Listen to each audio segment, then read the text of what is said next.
Dilawar Khan screen present कराए था तो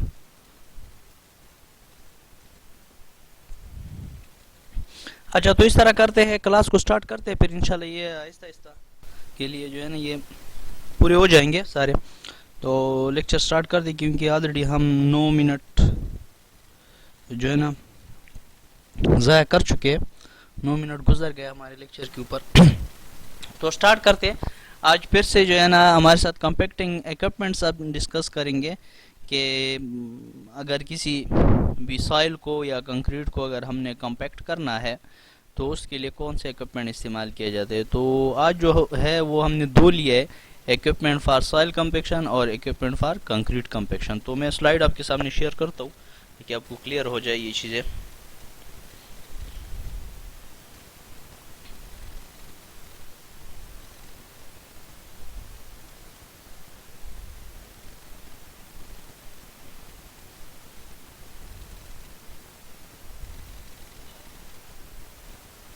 अच्छा, स्क्रीन सबको नज़र आ रहा है? अच्छा, तो आज का जो लेक्चर जो है वो 10 है, वीक 10 का। जिस तरह आपको मालूम है, मैंने पहले भी को बताया, कुछ लड़के अभी आ गए तो उसको मैं दोबारा बताना चाहूँगा। हमारे साथ जो टोटल लेक्चर हम लेंगे वो 12 है, तो आज हमारा 10 है तो 2 मज़ीद रहते हैं। तो काइंडली कोशिश किया करें कि अटेंडेंस को जो है ना रेगुलर बनाएं, ठीक है। तो आज जो हमारा टॉपिक है वो किस चीज़ के ऊपर है, सॉरी डैम के ऊपर है। अच्छा, इससे पहले जो मैंने आपको बता दिया वो 5th सेमेस्टर का था, सॉरी मैं गलत हो गया। आपका जो लेक्चर है वो 6th है, तो मैं सोच रहा था 5th क्लास वाले आप हो। अच्छा, 6th सेमेस्टर वाले, ठीक है। तो 6th सेमेस्टर में आपका जो सब्जेक्ट है वो इरिगेशन एंड हाइड्रोलिक स्ट्रक्चर्स है, सी 317 है इसका कोड है, और वीक 10 लेक्चर नंबर 10 है हमारे साथ। तो आज हम फिर से डिस्कस करेंगे। अच्छा, आप अगर आपको मैं आपको बता दूं, आज जो हम पढ़ रहे हैं वो लेक्चर नंबर 12 पढ़ रहे हैं, ठीक है, कोर्स कंटेंट के मुताबिक। चूंकि हम थोड़ा सा फास्ट जा रहे हैं, 2 लेक्चर पहले जा रहे हैं, क्योंकि कोर्स कंटेंट काफ़ी लेंथी है। तो हमने दो दो जो लेक्चर थे वो 2 लेक्चर में हमने कवर किए, यानी एक लेक्चर में भी 2 लेक्चर पढ़ाए थे और दूसरे लेक्चर में भी फिर 2 लेक्चर पढ़ाए थे, तो इसलिए हम थोड़ा सा आगे चल रहे हैं। तो लेक्चर नंबर 12 है ये। बुक अगर आपको मैं बता दूं कि कौन सा बुक हम इस्तेमाल कर रहे हैं, बुक नंबर 1 है कोर्स कंटेंट के मुताबिक, irrigation and drainage engineering, written by doctor Iqtidar H Siddiqui. ये लाहौर का है, इसने लिखा है ये बुक, तो ये हम इस्तेमाल कर रहे हैं। इसके बाद दूसरा भी है संतोष कुमार गर्ग का, वो बुक भी आप ले सकते हैं, वो इंडियन आथर है, ठीक है। तो वो भी काफ़ी इंटरेस्टिंग बुक है, संतोष कुमार गर्ग नाम है उसका, ठीक है। वो अगर आप लेना चाहते हैं तो वो भी ले सकते हैं, ठीक है। इसके बाद तीसरा बुक जो है वो हमारे साथ है irrigation and water power engineering, ठीक है। तो ये बुक भी आप जो है ना इस्तेमाल कर सकते हैं, ठीक है।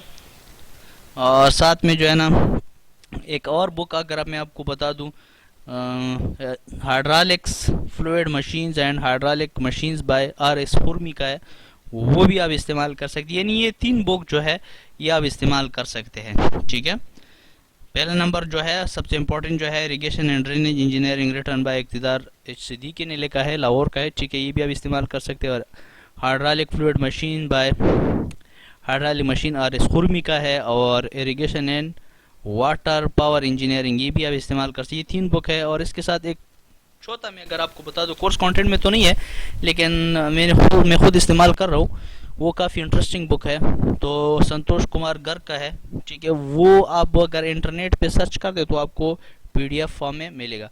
और ये पहला वाला बुक मैंने बहुत सर्च किया, ये इंटरनेट पे अवेलेबल है, लेकिन वो अमाउंट आपसे चार्ज करेंगे, पैसे लेंगे, पैसे के बगैर आपको नहीं देंगे PDF फॉर्म में। तो पहला वाला जो बुक मैंने डाउनलोड किया है संतोष कुमार गर्ग का, वो मैंने फ्री ऑफ कास्ट जो है ना डाउनलोड किया, तो वो आप इंटरनेट से डाउनलोड भी कर सकते हैं। उसका लिंक भी मैंने ग्रुप में शेयर किया है, तो वो भी आप इस्तेमाल कर सकते हैं। अच्छा, तो चलते हैं लेक्चर की तरफ, ठीक है, देखते हैं क्या है आज। अच्छा, तो ये आज हमारे साथ है डैम।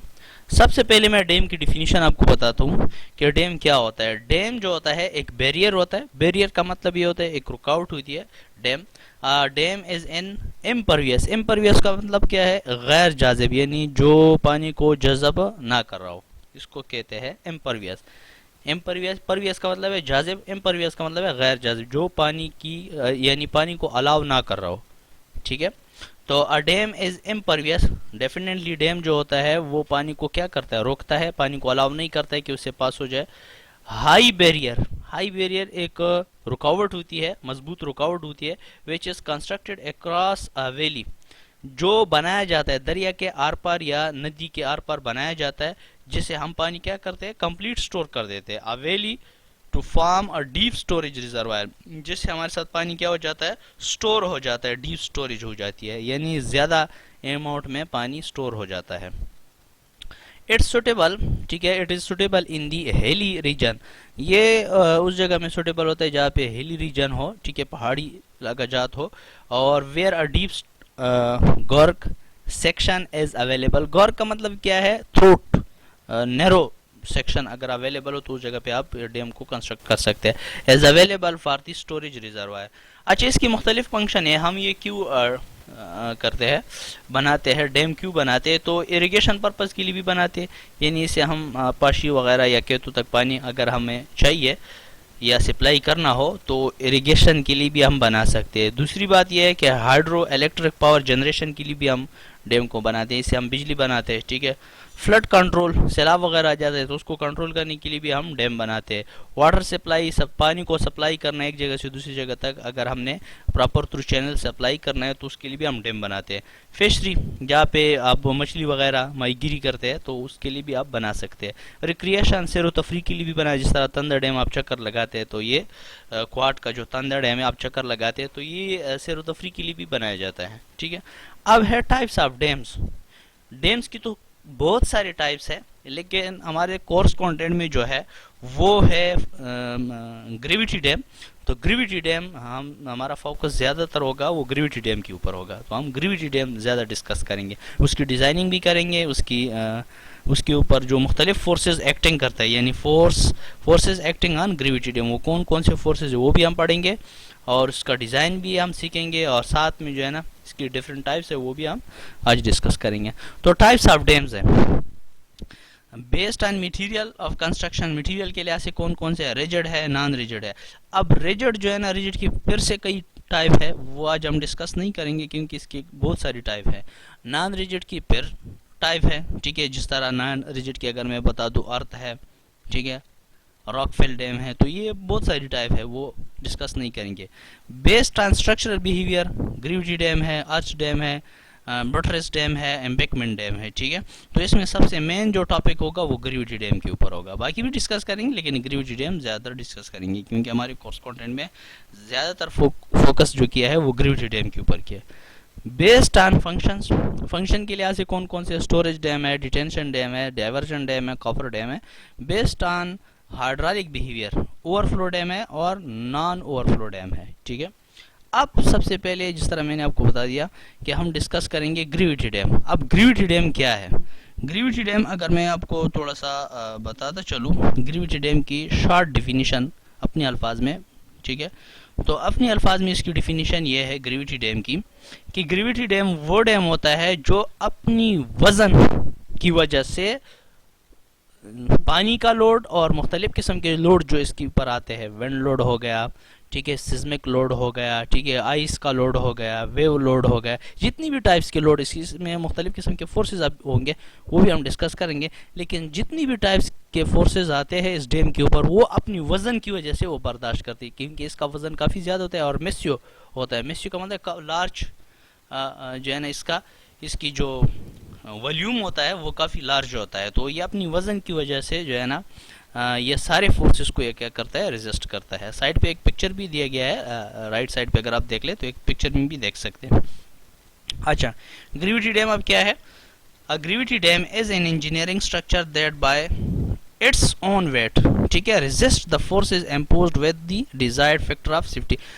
ठीक है। डिजायर्ड फैक्टर ऑफ सेफ्टी का मतलब है कि इसमें हम फैक्टर ऑफ सेफ्टी भी कुछ रखते हैं, ठीक है। इस तरह नहीं करते कि मिसाल के तौर पर कोई कह दे हमें जो है ना इतने वाटर के लिए एक डोर डैम चाहिए, स्टोरेज डैम चाहिए, हम इतने के लिए बना दे। मिसाल के 50 क्यूमेक के लिए कोई कह दे तो हम 50 क्यूमेक के लिए बना दे, तो उसमें अगर ज़्यादा पानी स्टोर हो गया तो उसका क्या होगा, तो डैम तो फेल हो गया। तो हम क्या करते हैं, 50 के लिए डिज़ाइन नहीं करते बल्कि 60-70 के लिए डिज़ाइन करते हैं, कुछ ज़्यादा भी रखते हैं। ये जो ज़्यादा रखते हैं वो ये फैक्टर ऑफ सेफ्टी है, ठीक है, ताकि ये महफूज रहे। अब ये दूसरा ये डिफिनीशन ये कह रहा है कि ये जो लोड रेजिस्ट करता है ये किसकी वजह से, इट्स ओन वेट, अपनी वजन इसका इतना ज़्यादा होता है कि अपनी वजन की वजह से जो है ना ये सारे किस्म के फोर्सेस जो है, या वाटर जो फोर्स है, जो कॉन्फाइंड वाटर है या स्टोरेज वाटर है, जो इसके ऊपर फोर्स अपोज कर रहा है या इम्पोज कर रहा है, ठीक है, या लागू कर रहा है, ठीक है, इसके वर्टिकल एक्सिस के ऊपर या अपस्ट्रीम साइड के ऊपर, तो ये क्या करता है, अपनी वजन की वजह से क्या करता है, इन तमाम किस्म के लोडों को क्या करता है, रेजिस्ट करता है। कौन रेजिस्ट करता है, ये ग्रेविटी डैम हमारे साथ ये रेजिस्ट करता है। अब कह रहे हैं they are classified according to the material use for construction dam. Material के लिहाज से हम ग्रेविटी डैम मुख्तलिफ मटेरियल से हम बनाते हैं, मिसाल के तौर पर मेसनरी डैम बनाते हैं या कंक्रीट डैम बनाते हैं, ठीक है। तो बाज़ औक़ात जो है ना हम मेसनरी चुनाई से हम डैम बनाते हैं, बाज़ औक़ात कंक्रीट से बनाते हैं। तो masonry dam, this type of dam is constructed with masonry, it includes it could be इधर ऑफ रबल और कोर्स्ड मेसनरी। तो ये कोर्स मेसनरी या रबल मेसनरी से हम क्या कर देते हैं, ये ग्रेविटी डैम बनाते हैं। और दूसरी टाइप जो है कंक्रीट डैम जो है, they are constructed blocks by pouring good quality concrete, ठीक है। इसमें हम गुड क्वालिटी की कंक्रीट क्या कर देते हैं, पोर कर देते हैं, और इससे हम क्या कर देते हैं, ये डैम बना देते हैं, जिसको हम क्या कहते हैं, लास्ट में ग्रेविटी डैम कहते हैं। नेक्स्ट टाइप्स ऑफ डैम्स या स्ट्रक्चर ऑफ डैम भी इसको कह सकते हैं, टाइप्स ऑफ डैम भी कह सकते हैं, ठीक है, टाइप्स ऑफ डैम्स। अच्छा, स्ट्रक्चर इसकी क्या है, ठीक है, इसमें मुख्तलिफ पार्ट्स इसके होंगे, जिसको हम कंपोनेंट्स के भी कह सकते हैं। कंपोनेंट्स की कौन कौन से, लेकिन इससे पहले थोड़ा सा मैं आपको बता दूं कि किस तरह, जिस तरह मैंने आपको बता दिया कि अपनी वेट की वजह से जो है ना ये सारे लोडों को रेजिस्ट करता है, तो वो किस तरह है, ये रिजर्वायर फोर्स है, रिजर्वायर मीन ये पानी का फोर्स है, इस तरह आ रहा है, तो ये डाउनवर्ड इस तरह रेजिस्ट कर रहा है। तो ग्रेविटी डैम, ये दूसरा स्लाइड भी मैंने लिया ताकि आपको क्लियर हो जाए आसानी के साथ। तो these dams are heavy and massive wall like structure of concrete and which the whole weight acts, ठीक है, वर्टिकली डाउनवर्ड। तो इसमें ये कह रहा है, फिर से वही डिफिनीशन कह रहा है कि ये एक हेवी स्ट्रक्चर होता है, मेसिव स्ट्रक्चर होता है, ठीक है, और ये ज़्यादातर हम कंक्रीट से बनाते हैं, और ये अपनी वेट को क्या करता है, अपनी वजन की वजह से रेजिस्ट करता है, यानी बाकी जितनी भी टाइप्स के लोड इसके ऊपर आते हैं तो अपनी वजन की वजह से रेजिस्ट करता है, और ये वर्टिकली डाउनवर्ड ये क्या करता है, ट्रांसफर करता है। As the entire load as transfer on the small area, तमाम जितना भी लोड होता है, एंटायर मीन टोटल लोड जो होता है, फुल लोड जो होता है, होल लोड जो होता है, वो क्या करता है, स्मॉल एरिया के ऊपर क्या करता है, ट्रांसफर करता है, जो नीचे फाउंडेशन होता है। Such dams are constructed where rocks are competent and stable. तो इसमें नीचे जो फाउंडेशन होता है वो हम क्या करते हैं, रॉक रखते हैं या मजबूत किस्म की जो है ना फाउंडेशन रखते हैं। अच्छा, इसके बाद ये कंपोनेंट्स इसके कौन कौन से, ये थोड़ा सा जो है ना ज़रूरी है, ये points. Components, the different components of solid gravity dams, crest है, फ्रीबोर्ड है, हेल है, टो है, स्लूस वे है, ड्रेनेज वे है, ड्रेनेज गैलरी है, ठीक है। तो ये थोड़ा सा मैं दूसरे स्लाइड में आपके साथ डिस्कस करता हूँ, उसमें विजिबल है ताकि ये आपको क्लियर हो जाए। अच्छा, सबसे पहले हमारे साथ क्या है, थोड़ा सा अगर मैं 1 मिनट यहाँ पे जिसमें क्लियर हो, अच्छा ये है। तो इसके कंपोनेंट्स, पहला कंपोनेंट्स कौन सा था वो थोड़ा सा मैं आपको बता दूं कि पहला कंपोनेंट्स का कौन सा था। अच्छा, आवाज सबको आ रही है क्लियर,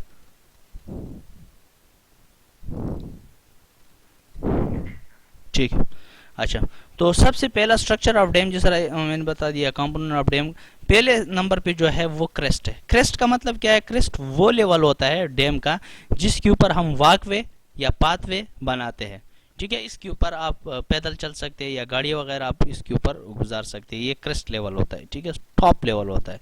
और इसकी एक साइड पे भी एक दीवार होती है और दूसरी साइड पे भी एक दीवार होती है, जिसको हम क्या कहते हैं सिंपल अल्फाज में, पैरापेट वाल, ठीक है, पैरापेट वाल इसको हम कहते हैं, ठीक है। इसमें तो नहीं दिया है, इस स्लाइड में नहीं है, लेकिन मैं आपको ऐसे ही बताता हूँ। ये पैरापेट वाल एक साइड पे भी दिया जाता है, दूसरी साइड पे भी दिया जाता है, और ये क्रेस्ट लेवल है, इसको वॉकवे के तौर पर इस्तेमाल किया जाता है। इससे नीचे आ जाए दूसरा जो इम्पोर्टेंट टर्म है वो स्पिलवे है, इनसाइड डैम दिया जब। स्पिलवे क्या है? अब स्पिलवे से पहले थोड़ा सा मैं एक दो टर्म बता दूं। एक MWL क्या होता है और NWL क्या होता है। MWL का मतलब है maximum water level. Maximum water level, ये मैक्सिमम वाटर, ये सफेद लाइन जो आपको नजर आ रहा है ये मैक्सिमम वाटर लेवल है, ठीक है। यानी यहाँ तक ये पानी को स्टोर करेगा। इसके बाद पानी क्या होगा? पानी स्पिलवे के जरिए नीचे आएगा, डाउन स्ट्रीम साइड के ऊपर आएगा। बाकी इसकी कैपेसिटी नहीं कि इतने पानी को स्टोर कर सके। और एक होता है NWL। NWL का मतलब है नॉर्मल वाटर लेवल, ठीक है। तो ये नॉर्मल इतना पानी स्टोर कर सकते हैं। अब ये नॉर्मल वाटर लेवल और मैक्सिमम वाटर लेवल के दरमियान जो ये स्पेस होता है जो खाली होता है अक्सर, उसको हम क्या कहते हैं? फ्री बोर्ड कहते हैं, ठीक है। और इस होल साइड पे, जिस साइड पे पानी स्टोर होता है उसको हम अपस्ट्रीम साइड कहते हैं, और जिस साइड पे पानी नहीं होता है ये साइड, ठीक है, डाउन स्ट्रीम साइड जिसको हम कहते हैं, ठीक है। अब इसके नीचे आ जाए स्लूस वे है। स्लूस वे क्या होता है? अब यहाँ से जब पानी आता है तो ये पानी तो इधर स्टोर होता है, इसके साथ सिल्ट भी होता है, तो ये सिल्ट जमा होता हुआ यहाँ पर पहुंच जाता है, यानी यहाँ पे इस पीक पॉइंट पे। फिर इस पीक पॉइंट के जरिए हम क्या करते हैं? इस स्लूस वे के जरिए हम इसको क्या करते हैं? बाहर निकालते हैं, इसलिए इसको स्लूस वे कहा जाता है। इसके बाद फिर नीचे आ जाए गैलरी। इस डैम के, ये क्रॉस सेक्शन है, इस डैम के स्ट्रक्चर के अंदर जो है ना एक गैलरी होती है। इसका क्या मकसद होता है? इसकी कई फवायद है, लेकिन दो तीन मैं आपको बता दूं। नीचे से जब ये पानी जब यहाँ पे स्टोर होता है तो यहाँ से ये पानी क्या करता है? सीप करता है। सीप का मतलब नीचे से जाता है, ठीक है, यहाँ से नीचे से जाता है। ये तो आप खैर आप नए होंगे, ये 8th सेमेस्टर में आप पढ़ेंगे ब्लाइट थ्योरी जो है, ठीक है, कोशला थ्योरी जो है वो, उसमें ये डिटेल है। डिजाइन ऑफ डैम जब हम करेंगे तो इसमें कोशला थ्योरी है, ब्लाइट थ्योरी है, ठीक है, उसमें ये सारी चीज़ें जो है ना डिटेल से डिफाइन की गई है कि सीप क्या होता है, क्रिटिकल ग्रेडियंट क्या होता है, तो ये सारी चीज़ें उधर डिटेल से। तो ये गैलरी है। अब इस गैलरी का मकसद क्या होता है? नीचे ये अपलिफ्ट प्रेशर को क्या करता है? कम करता है। ये अपलिफ्ट प्रेशर क्या होता है ये भी मैं आपको नीचे बताता हूँ कि फोर्सेज एक्टिंग ऑन डैम्स कौन कौन से है। उसमें अपलिफ्ट प्रेशर भी एक प्रेशर है, तो भी आपको मैं नीचे बताता हूँ, ठीक है। तो ये गैलरी है, ठीक है, ये खाली होता है, या इनके अंदर इंस्पेक्शन वाली भी जा सकते हैं, ठीक है। ये ट्रांसवर्स भी दिया जाता है और लॉन्गिट्यूडनल भी दे सकते हैं। हेल होता है, हेल का मतलब ये जिस तरह पाव होता है, पाव के ये जिस साइड अपस्ट्रीम साइड के ऊपर ये ज़मीन के साथ जो टच होता है डैम का, ऐसा बीनीथ पार्ट जो होता है इसको हम एल कहते हैं। डाउन स्ट्रीम साइड जो ज़मीन के साथ टच होता है उसको हम क्या कहते हैं? टो कहते हैं। ये इसके कंपोनेंट्स थे, ठीक। अब थोड़ा सा वो कौन कौन से फोर्सेज है, जिस तरह मैंने आपको अभी बता दिया कि इसमें हमारे साथ एक फोर्स अपलिफ्ट फोर्स भी है, तो ये आप तीसरे नंबर पे देख सकते हैं, अपलिफ्ट फोर्स भी मौजूद है। तो the force that acts on a gravity dam, self weight है, हाइड्रोलिक प्रेशर है, अपलिफ्ट प्रेशर है, वेव प्रेशर है, विंड प्रेशर है और सिस्मिक फोर्स है। ये थोड़ा सा हम इसको डिटेल से रीड करते हैं। सेल्फ वेट क्या होता है? सेल्फ वेट का मतलब है जो डैम होता है उसका अपना वजन। So the self weight of the gravity dam is the main stabilizing force which counterbalance all the external force acting on it. जितनी भी टाइप्स के फोर्सेस है, चाहे वेव है या सिस्मिक है या पानी का है, जितनी भी टाइप्स की लोड है उनको काउंटर बैलेंस करने के लिए, उनको बर्दाश्त करने के लिए सेल्फ वेट एक ज़रूरी फैक्टर है। सेल्फ वेट उन तमाम किस्म के लोडों को क्या करता है? रेजिस्ट करता है। चूंकि हम ग्रेविटी डैम पढ़ रहे हैं तो इसलिए ये जो है ना सेल्फ वेट की वजह से जो है ना ये सारे फोर्सेस वो क्या करता है? ये ग्रेविटी डैम रेजिस्ट करते हैं। So for construction of gravity dams the specific weight of concrete जो है, जिसमें हम लेते हैं कंक्रीट है या मेसनरी स्टोन है, इसकी जो डेंसिटी है वो नॉट कम नहीं होनी चाहिए, 2400 से 2300 के दरमियान रिस्पेक्टिवली होनी चाहिए। आपको पता है कंक्रीट की जो डेंसिटी है वो कितनी है? 2400 है, सही है। तो ये है। अब the self weight of the gravity dam acts through the center of the gravity of the अच्छा, the self weight of the gravity dam जो है वो एक्ट करता है सेंटर के ऊपर, ठीक है, पर डाउनवर्ड जो है ना ट्रांसफर होता है, जिस तरह मैंने इधर डायग्राम में भी आपको बता दी है, ये आप डायग्राम में भी देख सकते हो।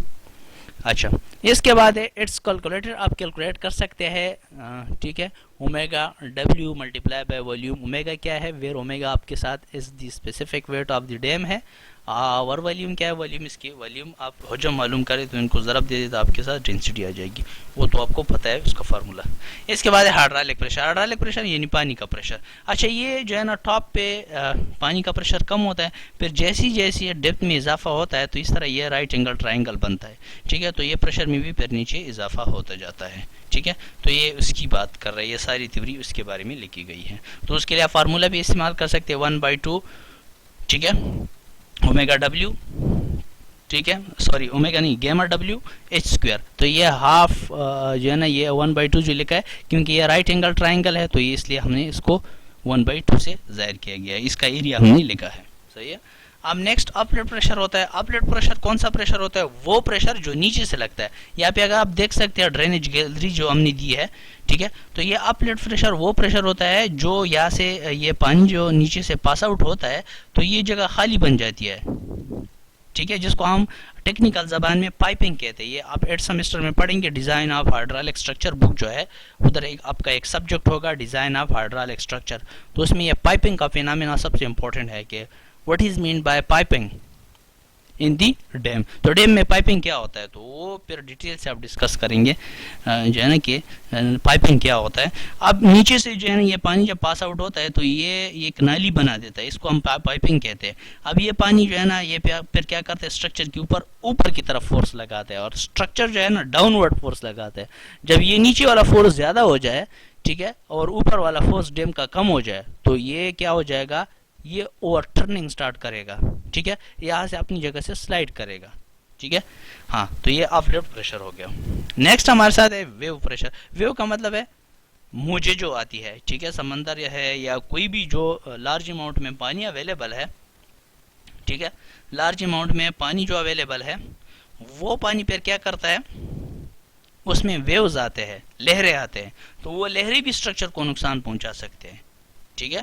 तो ये डिपेंड किसके ऊपर करता है, पानी की जो वेलोसिटी है, डेप्थ ऑफ द रिजर्वायर के ऊपर डिपेंड करता है, और एरिया ऑफ वाटर सरफेस के वाटर कितने एरिया पे अवेलेबल है, जिसको हम टेक्निकल जबान में कैचमेंट एरिया भी कहते हैं। तो ये भी आप जो है ना हम इस्तेमाल कर सकते हैं। अच्छा ये चीज़ें हम क्यों पढ़ रहे हैं, ये सारी चीज़ें क्योंकि इसके बाद फिर हम क्या करेंगे, नेक्स्ट टाइम अगर हमें मिले तो हम डिज़ाइन ऑफ ग्रेविटी डैम करेंगे कि ग्रेविटी डैम को हम किस तरह डिज़ाइन करेंगे, ठीक है। तो ये सारी फार्मूले उधर फिर वहाँ पे हम इस्तेमाल करेंगे।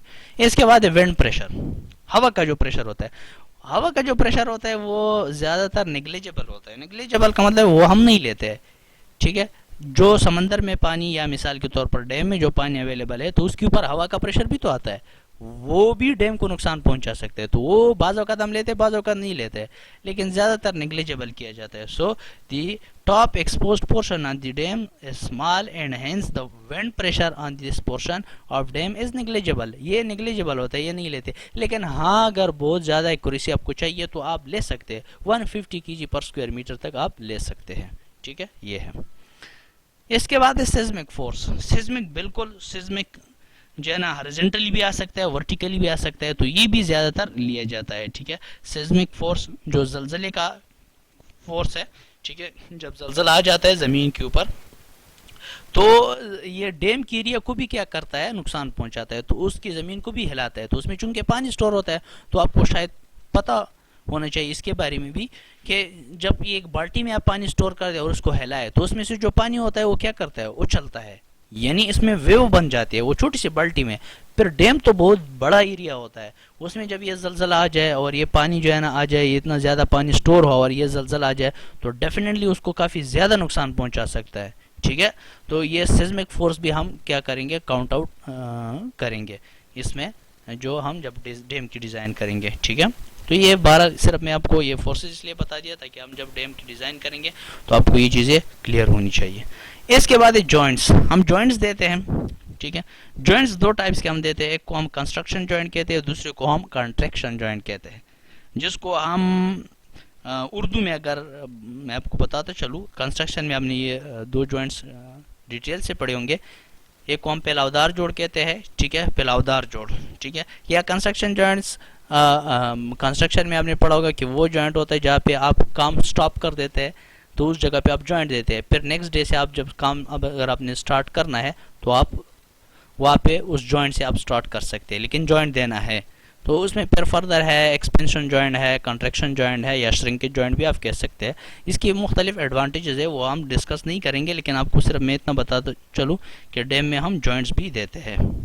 अच्छा, इसके बाद अच्छा कंस्ट्रक्शन जॉइंट है और कंट्रैक्शन जॉइंट है, ट्रांसवर्स जॉइंट है और लॉन्गिट्यूडनल। ट्रांसवर्स का मतलब चौड़ाई के रूप जो हम देते हैं। अब है कंस्ट्रक्शन जॉइंट। कंस्ट्रक्शन जॉइंट्स कौन से जॉइंट्स होते हैं? These are horizontal joints provide for ease to construction of the gravity dam. ये जॉइंट्स हम देते हैं नॉर्मली हॉरिजॉन्टली देते हैं ताकि काम में आसानी हो हमारे साथ, ठीक है। दे आल्सो परमिट्स सिस्टमेटिक्स और convenient and economical construction of the dam.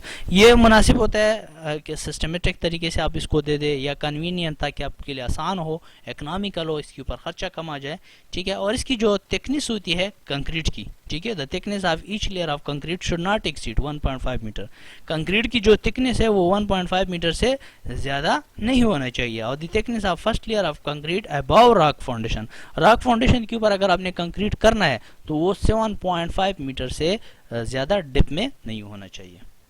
Next है हमारे साथ कंट्रैक्शन जॉइंट। कंट्रैक्शन, ठीक है, एक कंस्ट्रक्शन था, एक कंट्रैक्शन है, ठीक है। तो contraction joints are provided to avoid cracks cause due to shrinkage.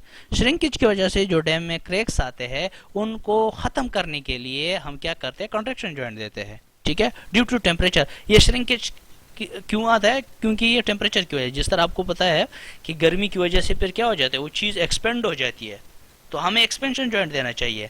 और सर्दियों में क्या हो जाता है, वो कॉन्ट्रैक्ट हो जाती है, यानी श्रिंक हो जाती है, सुकड़ जाता है, कम हो जाता है, उसका वॉल्यूम रिड्यूस हो जाता है। तो उस जगह पे हम क्या कहते हैं? श्रिंक के जॉइंट देते हैं, ठीक है। जिस तरह रेल के पटली में अगर आप देख ले तो रेल के पटली में भी हम देते हैं, ठीक है। आप नीचे से जो स्लीपर होता है, स्लीपर के ऊपर दो रेल को जब हम मिलाते हैं तो उस जगह पे नीचे फिश प्लेट होता है, फिश प्लेट के ऊपर फिर हम क्या करते हैं? दो रेल को मिलाने के लिए हम डॉक स्पाइक्स ये सारी चीज़ें जो लगा लेते हैं। इसके बाद थोड़ा सा गैप छोड़ दे। उस गैप का मकसद क्या होता है कि गर्मियों में क्या करता है? फैलता है, और सर्दियों में क्या करता है? सुकड़ता है। तो ये उसका काम करता है। अगर आप ये प्रोवाइड ना कर दे तो इसमें क्या हो जाएंगे? इसमें क्रीप पैदा हो जाएगा, काफ़ी ज़्यादा क्रीप पैदा हो जाएगा और ये स्ट्रक्चर डिमोलिश हो जाएगा, ठीक है। तो ये इम्पॉर्टेंट है, ये ज़रूरी है ये चीज़ें। और ये लॉन्गिट्यूडनल भी हो सकता है, ठीक है, और ट्रांसवर्स भी हो सकता है। अच्छा, एलिमेंट्री प्रोफाइल। एलिमेंट्री प्रोफाइल का मतलब इब्तिदाई प्रोफाइल किस तरह होता है? डैम जब हम बनाते हैं तो उसकी इब्तिदाई प्रोफाइल किस तरह होती है, ठीक है। तो ये चीज़ ये आपको बता रहे हैं। अच्छा, when water is stored against any vertical face, जब आप पानी को स्टोर कर देते हैं अपस्ट्रीम साइड के ऊपर, then it exert pressure perpendicular in the face which zero at top at maximum at bottom। जिस तरह मैंने आपको बता दिया कि मैक्सिमम होता है किस जगह पे? बेस पे, और मिनिमम होता है या कम से कम होता है टॉप पे, ठीक है। इसके ट्राइंगल से आप अंदाज़ा लगा सकते हैं, ये देखें, ठीक है। इस जगह पे मिनिमम है और बॉटम पे क्या है? मैक्सिमम है। तो ये एक राइट एंगल ट्राइंगल बनाता है। ये फोर्स, ये किस चीज़ का फोर्स है? ये पानी का है जो लिक्विड हमने स्टोर किया है, ठीक है, बिहाइंड द डैम, डैम के पीछे जो हमने स्टोर किया है, ठीक है। तो ये वही बात कर रहा है, ठीक है। Perpendicular to the face which is zero at the top and maximum at bottom, ठीक है। The required top thickness is the zero and bottom thickness is maximum forming a right angle triangle, ठीक है, with apex at top, one face vertical and some base width, ठीक है। अच्छा, इसमें क्या कर रहा है कि ये राइट एंगल ट्राइंगल बनाते हैं और नीचे पे ज़्यादा होता है और ऊपर टॉप सरफेस पे इसकी कम होती है। तो ये यही बातें कर रहा है, ठीक है, जिस तरह हम ऑलरेडी डिस्कस कर चुके हैं, दोबारा डिस्कस करने की ज़रूरत है इसकी नहीं है। अच्छा, इसके बाद है प्रैक्टिकल प्रोफाइल। तो ये प्रैक्टिकल प्रोफाइल भी आप इसकी देख सकते हैं, ठीक है। प्रैक्टिकल हम इसको किस तरह ड्रा करते हैं, ठीक है। इसकी कुछ रिक्वायरमेंट्स उसने दी है, तो आप अगर आप थोड़ा सा रीड कर ले। Various parameter of in fixing the parameters of the dam section. Free board इसका कितना होना चाहिए? आईएस, आईएस का मतलब इंडियन कोड के मुताबिक 6512 के मुताबिक 1972 में जो स्पेसिफाई किया गया था, ठीक है। कौन सा चीज़ स्पेसिफाई किया था? That the free board will be 1.5 times of the length of the height, यानी हाइट के 1.5 मीटर होनी चाहिए प्रीबोर्ड। प्रीबोर्ड जिस तरह मैंने आपको बता दिया, कंपोनेंट्स ऑफ डैम में बता दिया कि प्रीबोर्ड किसको कहते हैं? नीचे लो लेवल जो पानी है, नॉर्मल वाटर जो है, और मैक्सिमम वाटर जो है, इनके दरमियान जो फ्री स्पेस होता है, जिस तरह टैंकी में भी फ्री बोर्ड होता है, तो फ्री स्पेस को हम क्या कहते हैं, फ्री, जिसमें पानी हम स्टोर कभी कभार तो होता है लेकिन ज्यादातर नहीं होता है, उसको हम क्या कहते हैं, फ्री बोर्ड होता है। और फ्री बोर्ड की लेंथ कितनी, हाइट कितनी होनी चाहिए, 1.5 मीटर्स, 1.5 टाइम्स होनी चाहिए वेव, ठीक है, वेव हाइट की, अबव नॉर्मल फ्लो लेवल, ठीक है। टॉप विड्थ कितना होना चाहिए, टॉप विड्थ का मतलब ये है, द टॉप विड्थ का मतलब crest, the top width of the dam is generally fixed according to requirements of the roadway. Roadway जिस तरह मैंने आपको बता दिया कि क्रेस्ट के लेवल के ऊपर हम रोडवे बनाते हैं, इसके ऊपर हम पेडेस्ट्रियन व्यू भी होता है या व्हीकल के लिए भी बनाते हैं, इसके ऊपर व्हीकल भी चल सकती है और पेडेस्ट्रियन पैदल भी आप चल सकते हैं, ठीक है। बाज़ औक़ात लोग नज़ारे देखने के लिए जो है ना उस क्रेस्ट लेवल पे चलते हैं रिक्रिएशन पर्पस के लिए, ठीक है। इसकी काफ़ी ज़्यादा विड्थ, तो इतनी कम विड्थ नहीं होती है, टॉप काफ़ी ज़्यादा होती है, बाज़ औक़ात 2 लेन रोड भी इसके ऊपर हम बनाते हैं, ठीक है। तो 14% ऑफ इट्स हाइट की होती है, ठीक है, इसकी जो विड्थ है। अच्छा, इसके बाद नेक्स्ट हमारे साथ जो है बेस विड्थ कितना होना चाहिए। बेस विड्थ जब आपके साथ आप लिफ्ट प्रेशर आप कंसिडर करते हैं तो उसके लिए B is equal to H divide by S under the root हम इस्तेमाल करते हैं फार्मूला। जब हम कंसिडर ही नहीं करते आप लिफ्ट प्रेशर को, तो फिर हम इस्तेमाल करेंगे formula B is equal to H divide by S minus under the root पर फार्मूला इस्तेमाल करेंगे, ठीक है। ये बेस विड्थ के लिए, नीचे बेस की जो चौड़ाई होती है उसको अगर आप फाइंड आउट करना चाहते हैं तो ये दो फार्मूले आप इस्तेमाल कर सकते हैं। नेक्स्ट हमारे साथ है इकोनॉमिकल हाइट। इकोनॉमिकल हाइट का मतलब क्या है, ठीक है, आप ऐसा हाइट दे दें जिसके ऊपर खर्चा कम आ जाए डैम के ऊपर लेकिन पानी भी ज़्यादा स्टोर हो जाए, ठीक है, तो इसको हम क्या कहते हैं, इकोनॉमिकल हाइट कहते हैं। तो ये वही चीज़ें बता रहा है, ठीक है, आपको कि the cost of construction of dam increase with the increase of its height. जब आप हाइट इंक्रीज करेंगे तो डेफिनेटली हाइट, आप मटीरियल लाएंगे, लेबर लाएंगे और ख़र्चा करेंगे, तब ये हाइट इंक्रीज़ हो जाएगी, तो उसके ऊपर पैसे भी आपके खर्च हो जाएंगे, तो ये इकोनॉमिकल हाइट फिर कंसिडर नहीं होगा। और दी height should be such that it gives more storage capacity. आपने ऐसे हाइट देना है जिसमें मैक्सिमम ज़्यादा से ज़्यादा पानी क्या हो जाए, स्टोर हो जाए और मिनिमम कॉस्ट इसके ऊपर आ जाए, ठीक है। This height is consider to be economical height. इसको फिर क्या किया जाता है, इकोनॉमिकल हाइट कंसिडर किया जाता है। अब the calculate to calculate the economical height, ठीक है, storage capacities for different heights of dams are calculated and the cost of the dams are worked out and plotted in graph with height of dam versus cost benefit ratio. इसका एक हम क्या करते हैं, graph draw करते हैं, उस graph से हम क्या करते हैं, इसमें हम प्लॉटेशन कर देते हैं कि अच्छा इतना हाइट हो तो फिर इसके ऊपर कितना हाइट, कितना जो है ना पैसे खर्च होंगे, इतना हाइट हो तो फिर इसकी कितनी जो है ना पैसे हम खर्च कर सकते हैं। तो वो जो है ना हाइट तो ठीक है, हाइट आप बढ़ाएंगे तो स्टोरेज कैपेसिटी बढ़ेगी, लेकिन एक इसका भी एक फिक्स्ड रेशियो है, इससे आप ज़्यादा नहीं कर सकते क्योंकि वो स्टेबिलिटी ऑफ डैम पर क्या हो जाती है, डिस्टर्ब हो जाती है, ख़त्म हो जाती है। The height of the dam is economical when the cost benefit ratio is maximum, ठीक है। The height of the dam, अगर आप हाइट ज़्यादा देंगे, इसको इंक्रीज करेंगे तो आपके साथ इकोनॉमिकल वो डैम नहीं रहेगा, ठीक है, when the cost benefit ratio is maximum. फिर आपके साथ कॉस्ट बेनिफिट रेशियो जो है वो फिर मैक्सिमम हो जाएगी। इसके बाद लो ग्रेविटी डैम, ये तो हम डिस्कस पहले भी कर चुके थे लेकिन दोबारा बता दूँ आपको कि लो ग्रेविटी डैम कौन सा डैम होता है। A low gravity dam is designed on the basis of an elementary profile. Elementary मतलब इब्तिदाई प्रोफाइल में हम क्या करते हैं, देखते हैं कि लो ग्रेविटी डैम कौन सा है। फिर अच्छा, लो ग्रेविटी डैम और हेवी ग्रेविटी डैम जो है वो डिपेंड करता है हाइट के ऊपर, ठीक है, वो इतना मैं बताता चलूँ, वो हाइट के ऊपर डिपेंड करता है, सही है, ये चीज़ आपको क्लियर होनी चाहिए। हाँ, तो उसके लिए डिफरेंट टाइप्स ऑफ फार्मूले है। प्रिंसिपल स्ट्रेसेस हम लेते हैं, ठीक है, तो प्रिंसिपल स्ट्रेसेस अगर आप सर्च कर दे तो ये एक अलग टॉपिक है। इसके प्रिंसिपल जो सबसे इम्पोर्टेंट है वो 3 टाइप्स के प्रिंसिपल ऑफ स्ट्रेसेस है, वो आप देख सकते हैं इंटरनेट पे कि वो कौन कौन से है। ये फिर अलग टॉपिक हमारे लिए बन जाएगा, ठीक है, मैकेनिक्स ऑफ स्ट्रक्चर का, तो फिर वो हम नेक्स्ट टाइम इंशाल्लाह अगर मौका मिले तो फिर डिस्कस करेंगे कि प्रिंसिपल स्ट्रेसेस कौन से होते हैं।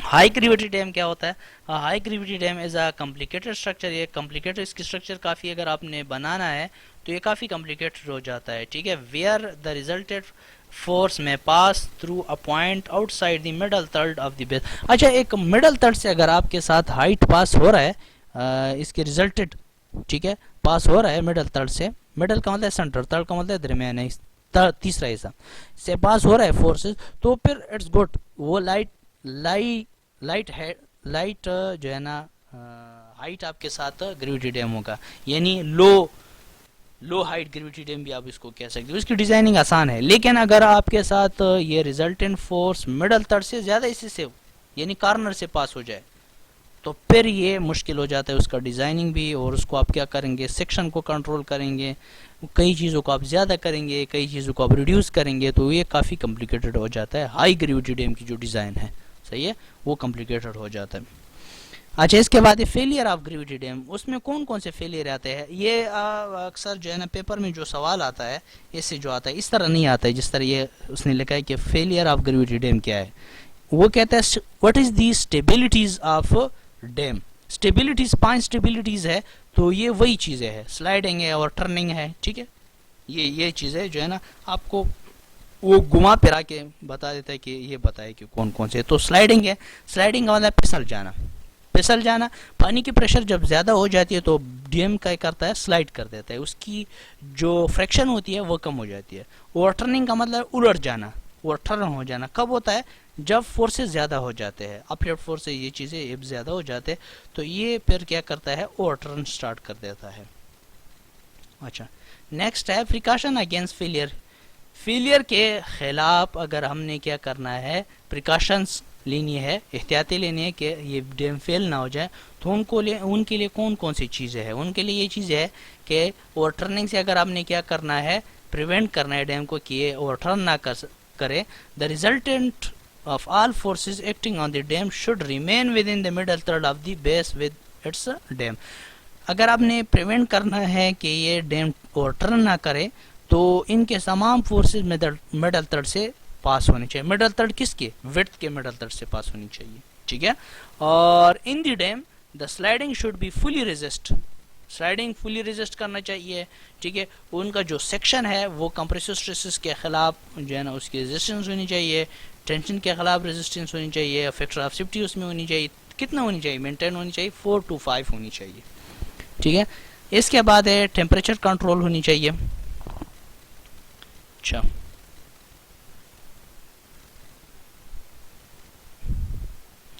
अच्छा, नेक्स्ट है टेम्परेचर कंट्रोल होनी चाहिए, बिल्कुल।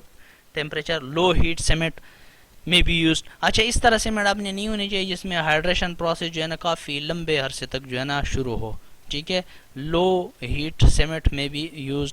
अच्छा, ये बाज़ लोग कहते हैं कि अगर सर स्ट्रेंथ जो है ना हमने इंक्रीज करना है, तो हम कोई ऐसा सीमेंट इस्तेमाल करेंगे जिसकी स्ट्रेंथ ज़्यादा हो, ठीक है। सीमेंट की भी ग्रेड होते हैं ना, आपको शायद पता ना हो, लेकिन अगर आप मैं बताता चलूँ, सीमेंट के 3 ग्रेड है, ठीक है। 33, 43, 53, ये आप सर्च करें, 33, 43, 53 ये ग्रेड है, ठीक है। ये डिपेंड करता है ग्रेड के ऊपर, ठीक है, और ग्रेड के हिसाब से उसकी स्ट्रेंथ भी बढ़ती है।